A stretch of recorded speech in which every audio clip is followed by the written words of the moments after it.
श्रीपाद कह रहे संतर्जयस ताड़यन, कोई मुझे बहुत डांटे, भर्त्सना करे और ताड़यन, पिटाई भी कर दे, मुझे कुछ कभी शिकायत नहीं करनी प्रभु से।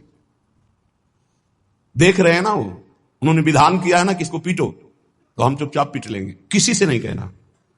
रहीमन मन की मन व्यथा रखिए, मन में गोए, सुनिठ ले हैं लोग सब बांटने। इसीलिए असंगो हम, असंग किससे कहें अपने दुख सुख की बात। अपना दिल तो दिलवर को दे दिया, जो बीते सो दिल तो उनके पास है, वो तो जाने दुख सुख की बात, हम क्या जाने, हम तो बस आपके हैं।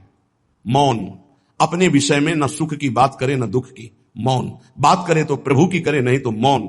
मान लीजिए अगर ये मौन आप धारण कर लेंगे तो निकल जाएंगे माया से, नहीं तो किसी की निंदा कर देंगे, किसी का ऐसा कटु वचन बोल देंगे, परुख वचन बोल देंगे, भजन छीण हो जाएगा, भजन करने की वृत्ति नष्ट हो जाएगी।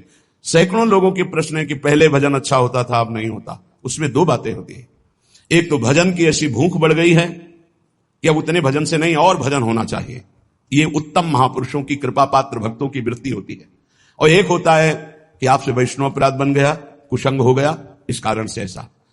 अगर आपके हृदय में कोई दोष वृत्ति नहीं हो, फिर भजन में ऐसा लगता है कि मेरे से बहुत कम भजन होता है, वैसा भजन नहीं होता जैसा होना। ऐसा बड़े बड़े महापुरुषों को भी अनुभव होता है, ये कोई निंदनीय बात नहीं है, वंदनीय बात है। पर वास्तविक यदि भजन नहीं हो रहा है, वास्तविक यदि आपका रुक गया है आनंद, तो आप ढूंढ लीजिए, आपका भोजन गलत है, आपका संग गलत है, आपने कोई वैष्णव निंदा की है, बस यही कारण है, यही खोज लेना, यही सुधार कर लेना।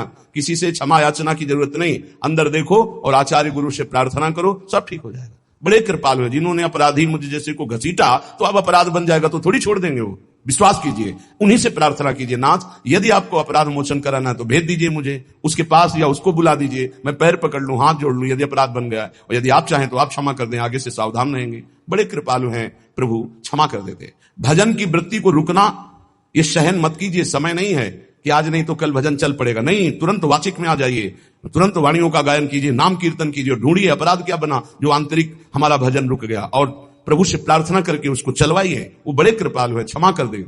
अगर आपने प्रगट में किसी का अपराध किया और वो उपस्थित हो तो जाओ, उनके चरण पकड़ो, उनसे प्रार्थना करो। भजन का रुकना सहन मत करो, बहुत कठिन है भजन करके भगवत प्राप्ति करना। वो हमारे अंदर सरलता पूर्वक भजन चल रहा है, उसको बचाओ। किसी की निंदा मत करना, किसी की अवहेलना मत करना, तुम्हारी कोई निंदा करे, तुम्हारी अवहेलना करे, सह जाना, कह रहे हैं।